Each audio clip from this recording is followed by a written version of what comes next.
All right, well, thank you again, everyone, for joining us here today. My name is Glenn Engelberg, and I am the Assistant Director of Recruitment for the GEM, or Global Energy Management Program, here at the University of Colorado, Denver, and at the business school here in beautiful downtown. Now, let's be honest, it's no secret that there's an energy transition that's occurring, and it can be exciting, but also kind of scary and a little bit tumultuous at the same time. So to help you become resilient in today's energy economy, we wanted to provide you with the best practices and skills that are needed to not just be successful in the energy industry, but also be versatile too. And because the GEM program has been educating energy professionals for over 10 years, and we have nearly 400 alumni, 45 or so current students, we really understand what's going on in today's energy economy and workforce and want to help provide some tips and suggestions for you. So today we have three great panelists that are all energy experts in their particular field, and they'll offer some expertise and some insight on anything from how you can increase your resiliency during economic downturns, what in-demand skills hiring managers are looking for, energy trends in Colorado and nationwide, and much more that should be helpful. Now, as you can see here, before we begin, I'm going to do a quick overview of the GEM program because everyone's knowledge of it may be a little different, so that way we're all on the same page here. And then the majority of the time, of course, will be the panel discussion here on energy resilience. And then we should have a few minutes for a little Q&A session afterwards. So I believe you should see a little chat box there, or Q&A. So if you have a question, you could write it in there, and we'll try to get to as many as we can at the end here. And we will go from there. All right, so as you can see here, GEM is not just graduate energy education. Now, of course, we're probably best known for our Master's in Science program and two of our graduate certificates, which are in energy finance and another one in workforce leadership and management. But we also do a lot of professional energy education too for Fortune 500 energy companies with daily trainings, professional classes, and we also do some public energy education with some free online courses that we offer. And you can definitely email me afterwards too if you'd like a link to them. We also do a lot of different panels and forums for education institutions and organizations as well that really help keep the energy conversation going. Now, when you think of the GEM program, I think the best way to describe it is a business and leadership degree in all energy fields. And in addition to teaching all energy fields, we have students that come from all energy backgrounds too. And that's one of the things that really differentiates it from an MBA, is that it goes much deeper into the finance, regulatory matters, some of the technical space and executive leadership, all of which is focused on all different energy industries and how they work together. Also, it's designed for full-time working professionals. Just about all of our students are working full-time, many have families, and as I mentioned as well, we do offer the master's as well as two graduate certificates, and the program is designed with the assumption that we assume you're going to be working full-time while doing it, so that's how it's been running for about 11 years. Now, the program itself really kicks off with a Cohort Weekend that we have, and we actually just had our Cohort Weekend here a few days ago, and it was great seeing everyone. And it's actually located right here in downtown Denver, Colorado, over a long weekend. So the nice thing is you come here every 3 months, and it's over a long weekend, so that way you have to take less time actually off work, and it really sets a foundation for everything. So the reason we have you come in person for that Friday through Monday is because it sets you the foundation for having your faculty to be able to go ahead and get a better feel for the class, go over some of the tougher concepts, topics that are important, but really the value of learning with peers as well from all energy sectors, because about 80 to 90% of our students are in the energy field, and it's great for networking as well too. And we also do a couple things like some social events to sporting games or trivia night, and actually we have something called the Executive in Residence program that we have as well, because really most of our students are on a leadership path. Either they're in a managerial position now or are being grouped for that, and really just need to understand some of the executive mindset. So the Executive in Residence program, it's a great way to connect GEM students to leaders in the energy field, and we do that through some one-on-one mentorship sessions, small group lunches, and those things. And I know actually, as a quick story here, we recently had a student one of our students that was from the West Coast that actually came out here, the program, and she was looking for some different job opportunities, and that's why she scheduled that one-on-one mentorship session with executive in resident at that time. And actually, after meeting with her, he realized that he has a contact here locally that is looking for someone with a similar skill set that she has. So she actually stayed an extra day after the cohort weekend to meet with this contact, connect with him, and ultimately it led to a job offer, which I thought was pretty cool. So that's just kind of a small example of just showing the value of connecting with the right people, in person, and one of the reasons why we do that. As far as the faculty, and you'll see on firsthand here in a moment when Ralph introduces himself, but one of the unique things is that all our faculty, they're full-time working professionals, and they're not really just teachers, but more almost of mentors, and they're active members of the energy industry, usually in some type of leadership position, so they really understand what the valuable information is, and more importantly, what's practical. It's not really theory-based as much as it is application-based, what companies are doing, what kind of skill sets they're seeking, and we put that into our curriculum too. But one of the nice things as well is that they still make themselves available, even though they're working full-time just like our students, have busy schedules. Like I know we had a student actually here recently who, like many of our students, actually most of ours, they don't come from engineering backgrounds or even a math background, from business, political science, every which way. And actually the student, I know it was a while since he was back in school, and also he wasn't the biggest fan of math, didn't always do the best in some of those subjects, but he actually met with our accounting professor each week, either for a beer or coffee, just depending on how the class went, and he actually met with him for about like an hour or so each week to go over some different concepts, harder topics, just things like that would help kind of, keep them accountable and make sure they are on the same page. And he actually ended up doing awesome in the class, and I know it was a great experience. So I think the nice thing about that though too is that you don't have to be in person for that. You can do that online as well to go ahead and set that up. So I think it really shows, that our faculty really do care, and they're really energy experts as well. This will be the last slide here before we get to the panel's discussion. And the one thing I really think that's important here too, at least with the online part, is that meeting in person for those first 4 days really sets a strong foundation for an environment to be collaborative, interactive, and a lot more seamless, because you know what to expect, you have a game plan for it, and also the people that are in it more intimately too, which just makes for better discussions, collaboration, those things. And the nice thing is the work here is deadline driven, so it's due, let's say, at Sunday at 10 p.m. So you can work around your schedule no matter where you are in the country, or we even have a couple international students right now, from the UK, and even a couple others from Bangladesh. So regardless of where you are, you can make that work. And I know, as just kind of a quick example here, I know we had a student not too long ago who, like a lot of our students here, has a young family at home. He had 2 little girls and his wife at home, and he was balancing a full-time job with going back to school. And really his first 2 or 3 weeks were pretty overwhelming. I know he said he thought about quitting the program. He's like, what am I getting myself into, kind of thing. And the reason I mention this is because what he started to do that I think a lot of people maybe don't realize until they're in the program is that he leaned on his classmates as well as his faculty to go ahead and help him through the program, where if they had an area of expertise outside of his, they were able to go ahead and complement that. And he ultimately, sat down with his wife. They made a schedule for here a couple weeknights that I'll maybe stay later at work to do some work, or on, this night, it's kind of like daddy's time for a couple hours here just to go ahead and do the schedule, and work that. And ultimately, you fast forward 18 months later, he actually not just finished the program, but he did so well that he was elected by his class to be the graduation speaker, which I thought was pretty neat. So I think it's just something that, let's be, to be real about it, it's scary going back to school, because most of our students working full time, it's been a long time for a lot of them. So getting back in school mode, balancing everything else, and especially as a full-time working adult, having a community to really help you succeed, I think becomes even more important. And with the GEM program, you've got support systems in several ways from our faculty, especially your classmates that you have here, the GEM staff, and of course, other resources, and that you have as well. But you have really a community to kind of go ahead and help get you through it. I think that's one of the reasons we're proud to say that we have a graduation rate here that's well over 80% with that. So that's just a little bit about the program there to help give you some context. And as you can see by these 3 beautiful faces, these are our panelists here today that we're really excited to have, Lee, Ralph, and Whitney. So before, though, our panelists begin, I want to make sure that the things that you guys want to talk about and want to hear about today are heard.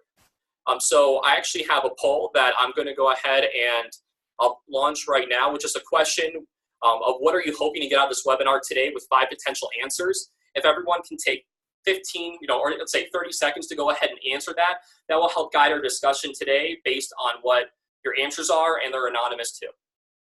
So if you can go ahead and vote for that right now, and I will make note of that, and then we will have our panelists do a quick introduction and get everything started. Thank you.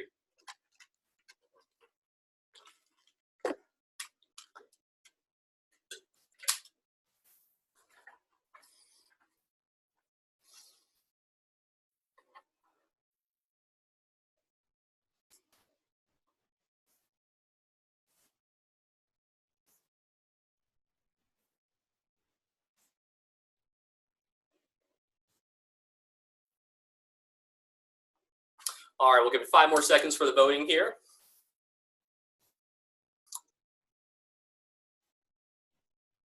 All right, perfect. And it looks like we actually had a few different things, but I think definitely tips to make myself more marketable for jobs for all sectors, as well as advice on how I can pivot from one energy field to the next, and practical tips on applying for energy jobs were definitely the biggest ones there. So we'll definitely make sure to focus on those here today.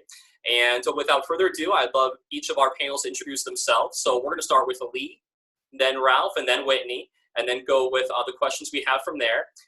Now, for each of our panelists, if you don't mind, just taking a little time to give a quick introduction with your name, your job, your affiliation with the GEM program, and just overall, what kind of energy industries and experience that you have, and we'll go from there. So as I mentioned, we'll start with Lee first.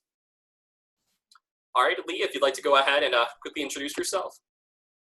Hi, everyone. I am Lee Morrison. I'm just realizing, looking at these pictures, how much I look like Ralph. So just remember me, I'm in the red. So I am the Director of Development at AMP Energy. I just started this role 3 weeks ago. Formerly, I was also in project development at RES, which was Renewable Energy Systems in Broomfield, Colorado. AMP is based here in Denver. Our global headquarters is in Toronto. U.S. headquarters is Denver. We are a global solar developer. We build, own, and operate solar projects all over the world. I am a GEM alumnus from a few years ago, and before that, my experience in energy came from oil and gas. And we'll talk about later how my oil and gas skills really translated very easily into solar and wind. All right, wonderful. Well, thank you so much for sharing that, Lee. And why don't we go with Ralph next here. Ralph, you could quickly introduce yourself. Yes, good afternoon. I'm Ralph Quintafio, and one of the advantages that I have in this conversation is I am not only a professor in the program, but I am an alum. I can proudly say Lee was one of my students, and I've never told Lee, but Lee, you're probably one of the top 3 to 5 best students I ever had. So that's a good thing. But my history is I am an attorney. I've been practicing for over 30 years. About 40% of my practice is oil and gas, so-called upstream, which is title work, leases, surface use agreements, a wide swath of litigations. I actually have 2 master's degrees. I have one from Colorado School of Mines in mineral economics, a second one from CU Denver in the GEM program. And one of the things I can tell you quite honestly is I enjoy teaching in the GEM program immensely. I think it brings great value to the students, not only in formal education, but in the relationships you build. If you come into the program, you will bond in a very unique way with your cohort classmates. That's something Lee can talk about as well. But I went back to school in part because I felt there were some gaps in my education. Like Lee, I think we come generally from a certain part of the energy sector, but the GEM program, as I say, the E in GEM is energy. And whether it's oil and gas or solar or wind, these are all starting to converge. So, I think it's a wonderful opportunity. It is doable. It's not easy. It's work. But quite honestly, you don't get a master's degree from University of Colorado for just shuffling papers around.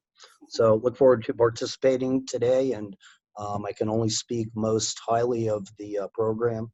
Glenn's great, and that Lee was a good student.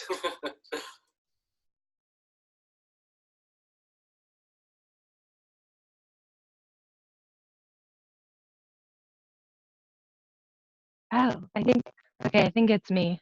I couldn't hear Glenn.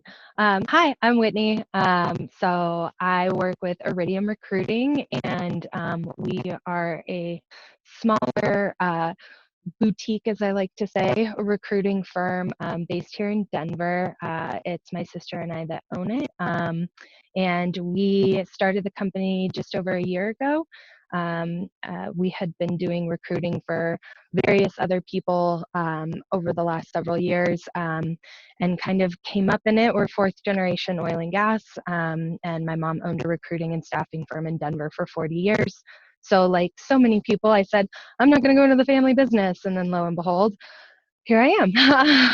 So we worked with her for years, both as contractors in file rooms at places like Noble and all that good stuff. And then we both kind of stepped out in 15, like so many people that had to do that, and then came back to it a couple years ago and are pretty dedicated to being a resource for our client companies that work across the full spectrum of energy.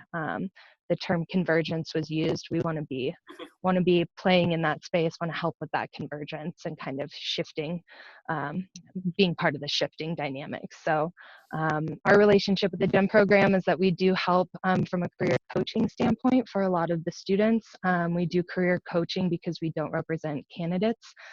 We only work on behalf of our client companies, so that is how we are able to be useful to individuals in the energy sector, even if we don't have a job assignment that works for them. So, ta-da! All right, well, thank you so much, Whitney. And yeah, no, I know Whitney's great. I know she's also actually on the board of the local Denver YPE chapter, Young Professionals of Energy. I was too, so quick shout out there. So, yep, there you go. All right, perfect. Well, we'll get into the questions here. And actually, the first one I have here is for Ralph.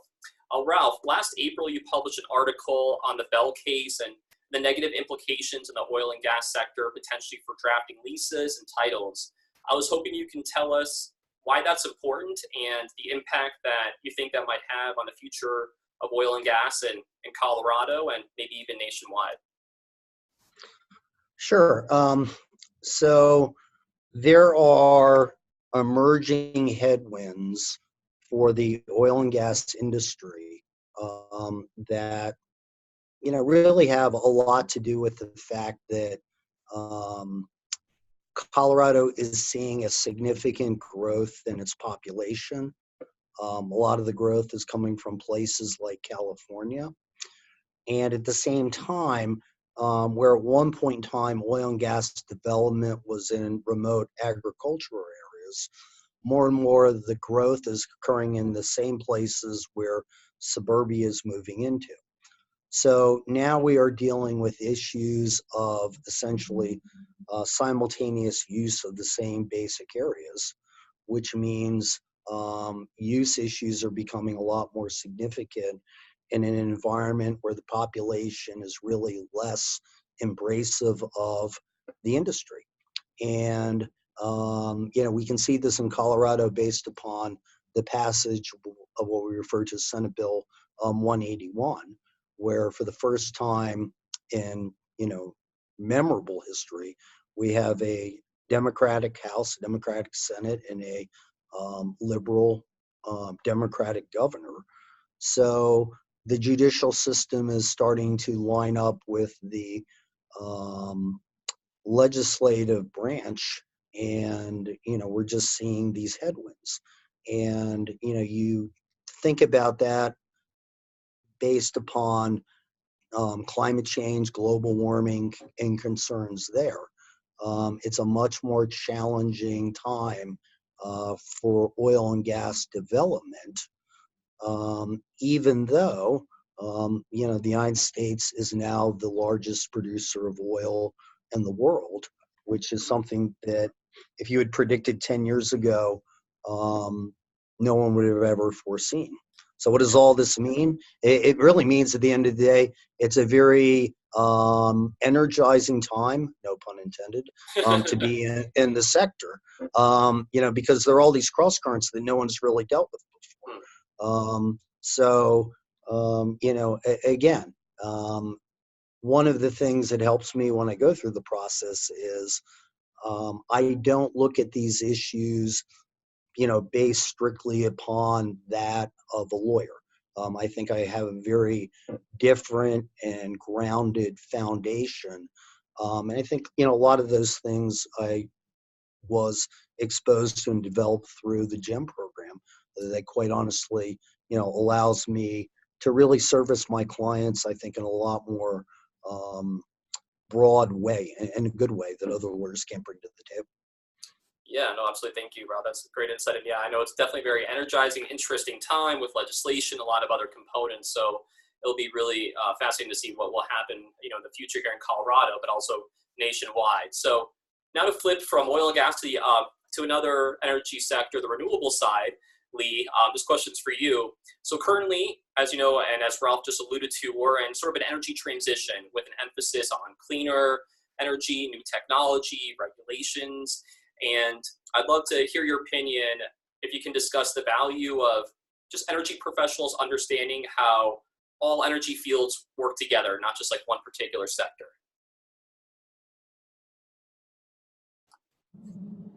When I first got started with the GEM program, I remember looking at the Sankey diagram that's published by Lawrence Livermore Labs, and it really drives home the interrelatedness of all of the energy sectors.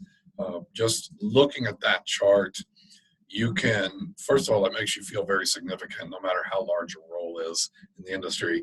But secondly, you can really start to see the decline in the consumption of coal, the rise in renewables. You can see things that are brought about by technology shifts in hydraulic fracturing and horizontal drilling.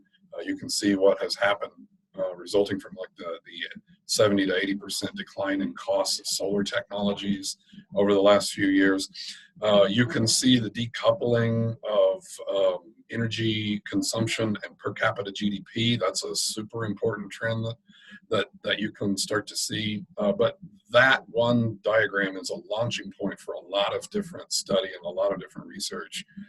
Now, one of the things that I have also noticed, and what made my transition from oil and gas into solar so easy, was that I believe all energy sectors are engaged in the same basic business model, and that being the large-scale infrastructure projects that are long cycle, repetitive, capex intensive, and heavily regulated.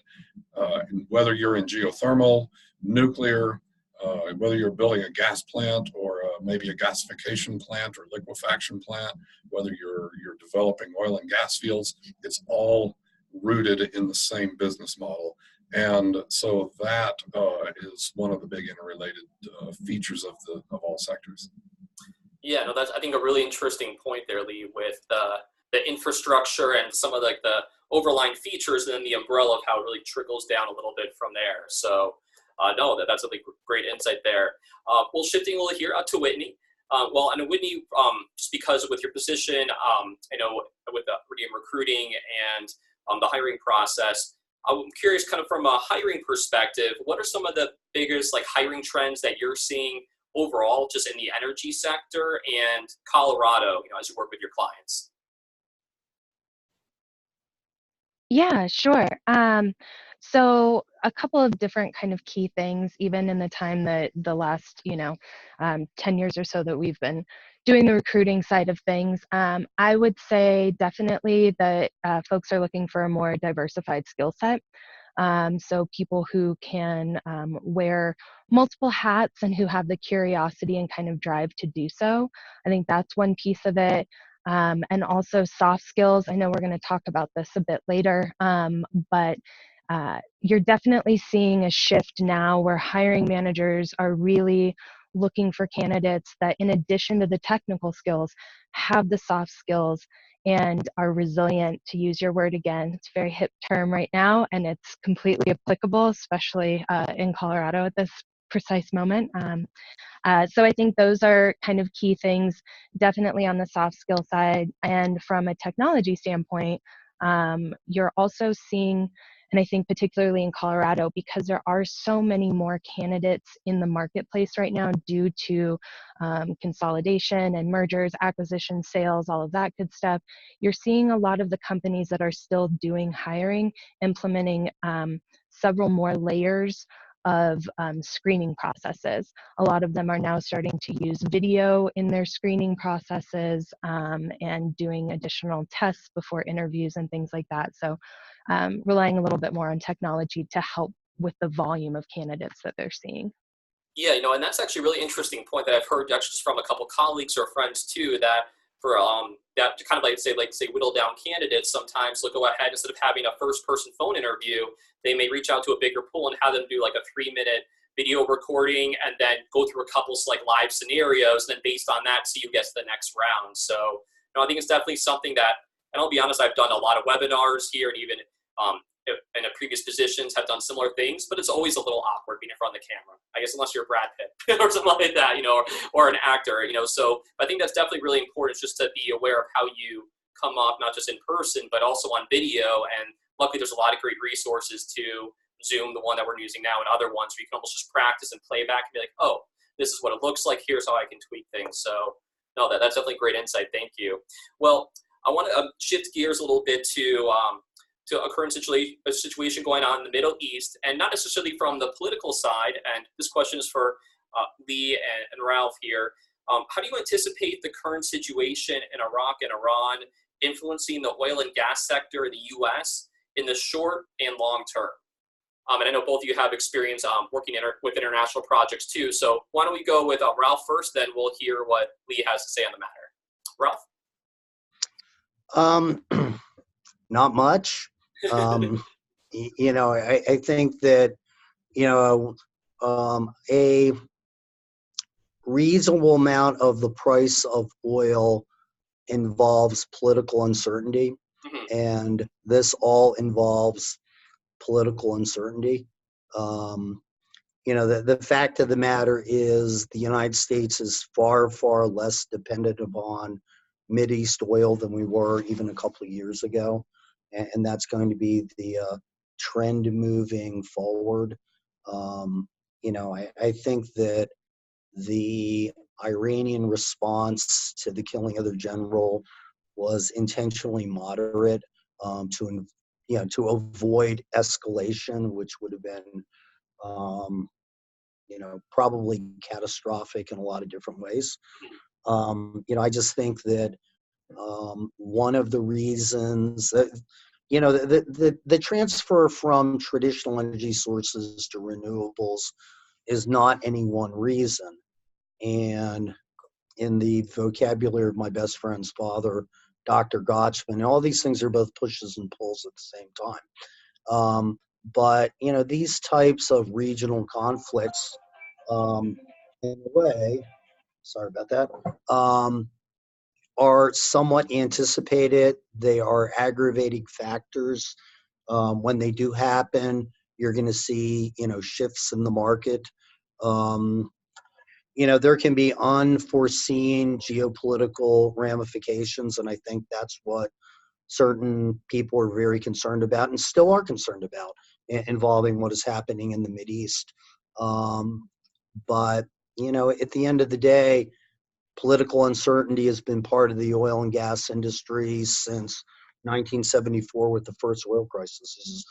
Something always changes and the market always survives, because at the end of the day, the world economy would go into significant depression, not recession, if there was a significant disturbance in supply and demand of oil and gas. So to me, it's just a new chapter in the same old book.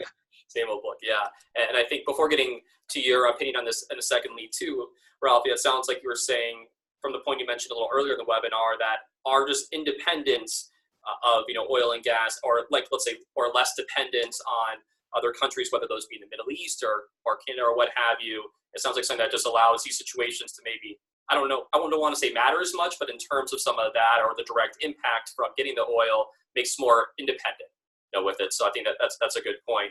Well, Lee, and the same question regarding the current situation and influence in the oil and gas sector in the U.S. short or long term, whether that be a lot or little. I'd love to hear your feedback on that as well. Well, first of all, I wouldn't want to minimize the impact to the people of Iran and Iraq. They're obviously going to be much more affected than we ever are, and so in that respect, I agree with Ralph.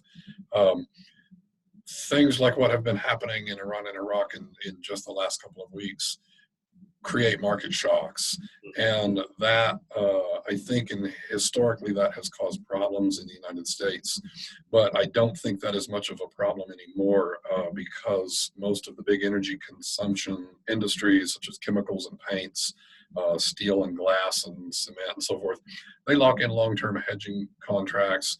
Most oil companies are locking in long-term hedges to sell their product.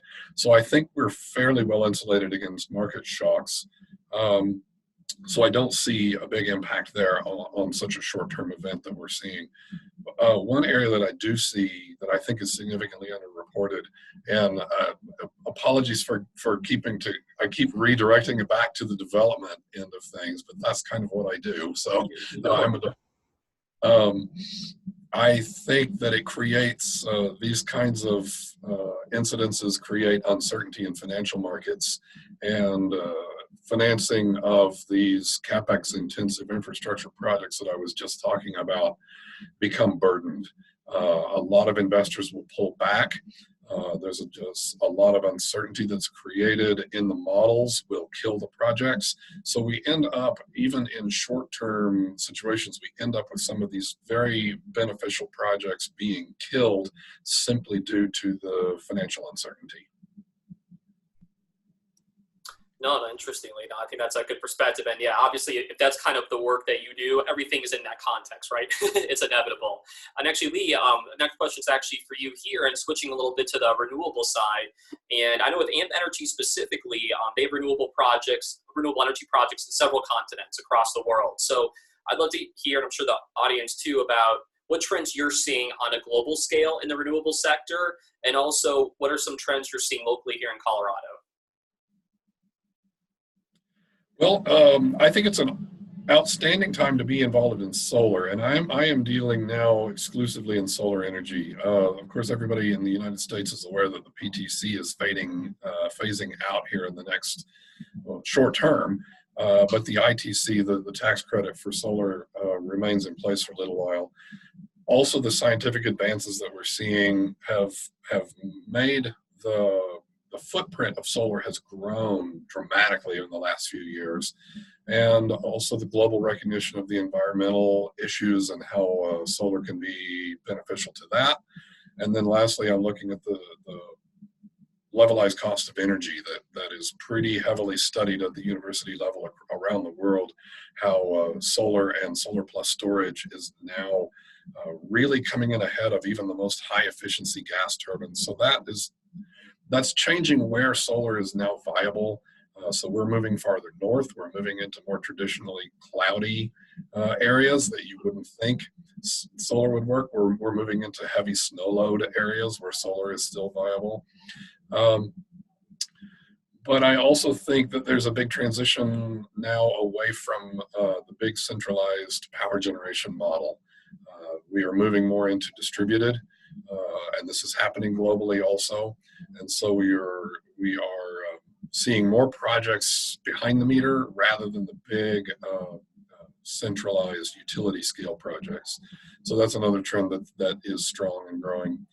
Now, in terms of Colorado, my company would love to have a portfolio here in Colorado, but Unfortunately, the industry is still driven largely by policy, and I'm not even referring to incentives and tax credits and so forth.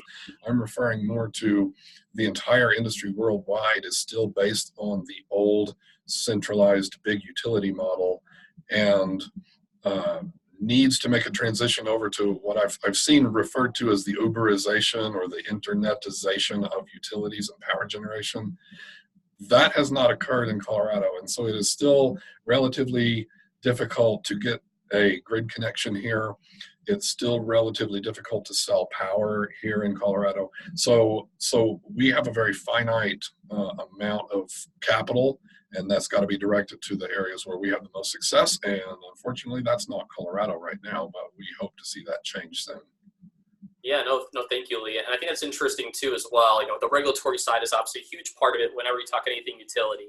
But even I know with solar too, like for example, in California, I believe all new houses, I think starting this year and moving forward, have to have some solar roof capability, as like a mandatory policy. So it'll be interesting to see. I don't know if that's going to be a trailblazer for others. I don't think so, for a ton, but you're right. I think it depends too on the infrastructure within the state and storage, especially with renewables. Ralph, so actually on this question, next question is for you. I know in the gen classes that you teach, particularly I think on energy law and regulation, you talk about climate change a little bit, conservation of natural resources, some of those elements. What impact will these have on the future of the energy sector job market, and how can energy professionals best position themselves for that change? Well, I always begin this type of discussion with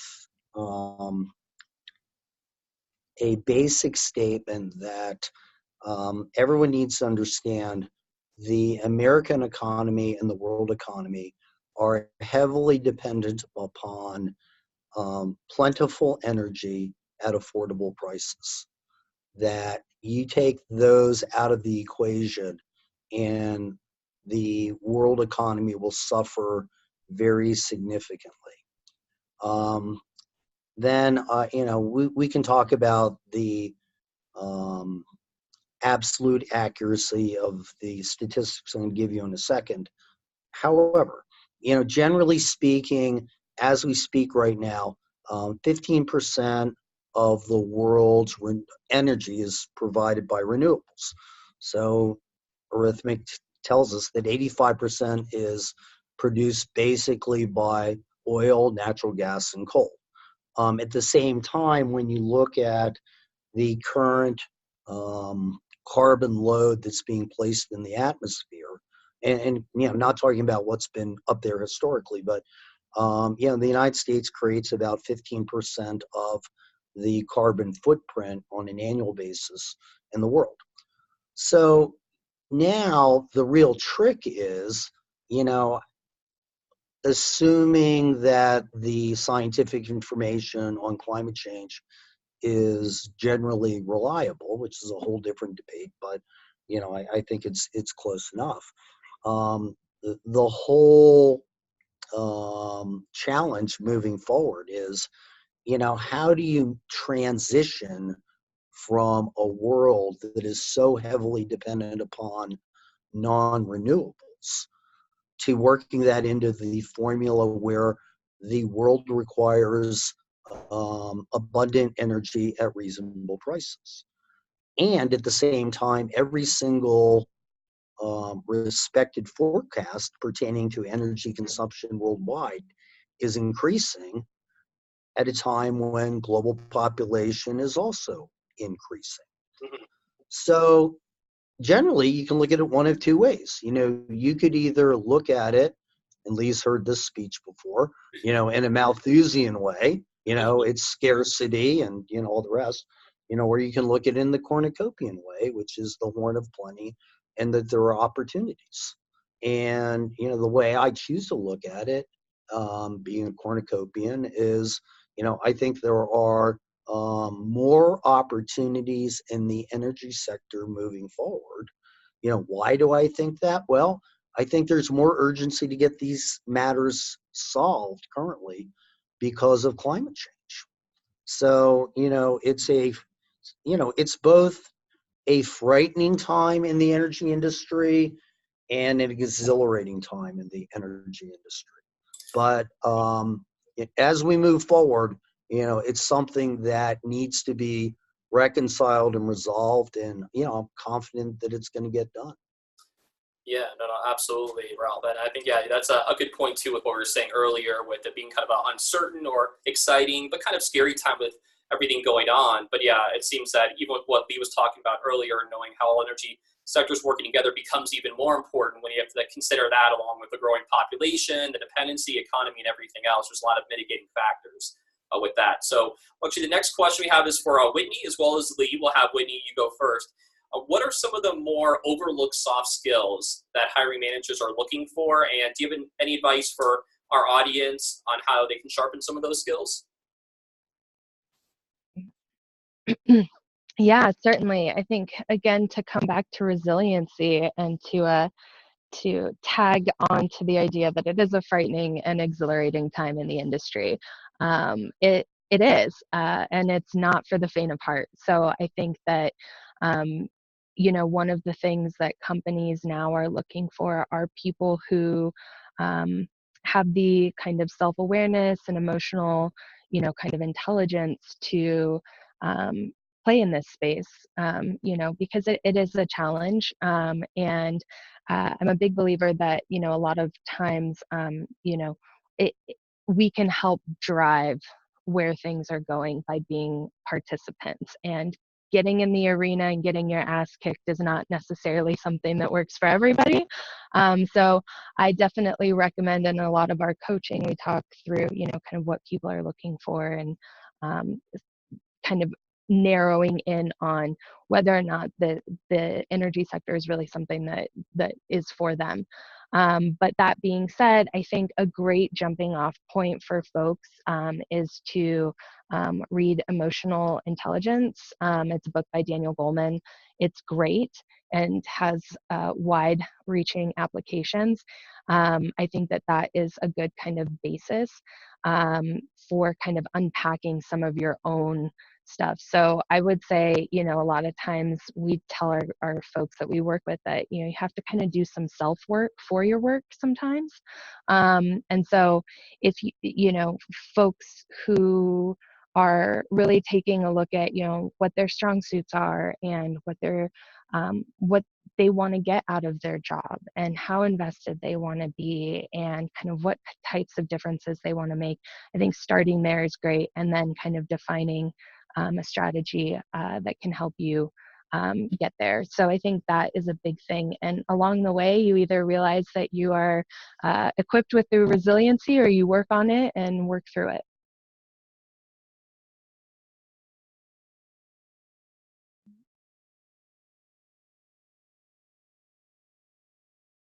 Oh, I can't. Oh, I can't hear you. No, sorry about that. No, Oh, okay. I mistake that. But no, I was going to say that I know he's written Social Intelligence as well too. I think it's a follow-up to the Emotional Intelligence book, and I know, and yeah, and he's had a lot of great insight on there in terms of just self-awareness and awareness of how others perceive you and those things, which are important in many facets of life, right? Absolutely. With that. So actually, Lee, the same question there. I know in you being in a managerial position, when you're looking at candidates potentially to hire, join your team or others, what do you think are some of the more overlooked soft skills that aren't really talked about enough, or advice on how people can maybe sharpen some of them to help out? Well, I think of two right off the top of my head, and really probably three. Collaboration. That this is as Whitney just mentioned, this is a chaotic, complex, risky business, and you have to be suited for it. For me, it's like there's nothing better in the world. I can't recommend it highly enough. But I also recognize that it's not for everybody, and we are only going to succeed on all of us in every company I've worked in. You're only going to succeed when you've got real superstar collaborators on your team. And these are people that have just got to constantly be working closely together as a team, moving these things forward. Second one that I think is very important is consensus building. We are constantly, along with the collaboration, we are constantly trying to build consensus among regulators, among landowners, even on our own teams and on our own executive teams and on our own investment committees. When we're taking projects to investors to secure financing, we are constantly negotiating and constantly trying to build consensus around what we're doing. So that's a vital characteristic that I would look for. And then, of course, also because of the chaos and because of the ever-changing environment and the rapidly changing science and technology, I would put organization in there. We need people that are super organized and that can stay on top of this stuff in the face of the constant change. And what you're working on today may go in the trash can tomorrow, and you just have to be prepared for that, and vice versa. So it's you got to be prepared and agile at all times and organized. And I might put in a plug too. Whitney mentioned reading the book Emotional Intelligence. After you've read the book, you should read the paper that I wrote as part of a group at the GYM program. We had published a few years ago. Oh, okay, that's right. About how Jack Welch was the link between Peter Drucker and Daniel Goleman. So yeah, I agree. Emotional intelligence is also very important, and it's a good source. It's a good place to start learning about this. Yeah, absolutely. I know there's a lot of books and a ton of great articles too written about Jack Welch. I think, if I'm not mistaken, the former CEO of General Motors, who's one of the most successful and celebrated leaders of the 20th century in corporate America with that. So, well, great. Well, thank you for that, Lee. We have one last question here for Whitney, and then we should have a little time for a Q&A session. I saw we have a couple questions that came in too, so we'll try to get to those. Whitney, so for all the resumes you look at, LinkedIn profiles, when you're helping these candidates, try to get hired, be marketable, can you talk about some of the top mistakes that you've seen on resumes for energy professionals and on LinkedIn profiles as well? Yeah, sure. Give me a glass of red wine. I could talk about this for hours. There's a lot of kind of big quick ones that I can run through really quickly. First one being the myth of the one-page resume. If you have more than 2 jobs, you should probably be comfortable having a longer resume.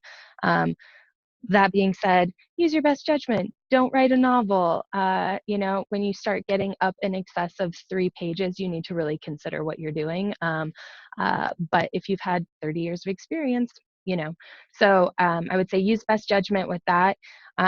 For younger folks who are just kind of out of college, anything with graphics, your photo on it, fancy text, if it looks really sexy, it's probably going to get hung up in somebody's applicant tracking system. So just don't.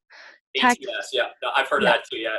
Where, totally. If you don't mind me chiming in for a second, for those that aren't familiar with it, essentially a lot of hiring managers will go ahead and have software, some call ATS with it, that will go ahead and sort out it for candidates based on things they put in the resume, certain word choices, experience, but they don't recognize sometimes certain percentages as a graphic versus a number, or they may get confused if it sees a chart on there, it doesn't recognize that. So I think that's what you're referring to. That's a really, really good point. Yeah, absolutely. A lot of times people's names come through as a photo image file. It's a mess. And then, I think the big thing is remember the purpose of your resume is to quantify and qualify your experience. Rewriting a job description for the role you've had isn't helpful. So make sure that instead of just listing the tasks that you're doing on a day-to-day basis, expand that a bit. Use actual examples of the impact you had. Talk about number of people in your team and what projects you're working for, and use those concrete examples because those show the scope and breadth of your experience as opposed to a day in the life of, which is far better for starting into an interview process. And, you can transition that very easily into an interview and be able to talk about what your impact was and how you can solve problems for the company. Because remember, the people who are reading your resumes have their own problems and they need somebody to solve them. So it's not about you, it's about them. Yeah, no, that's a great point.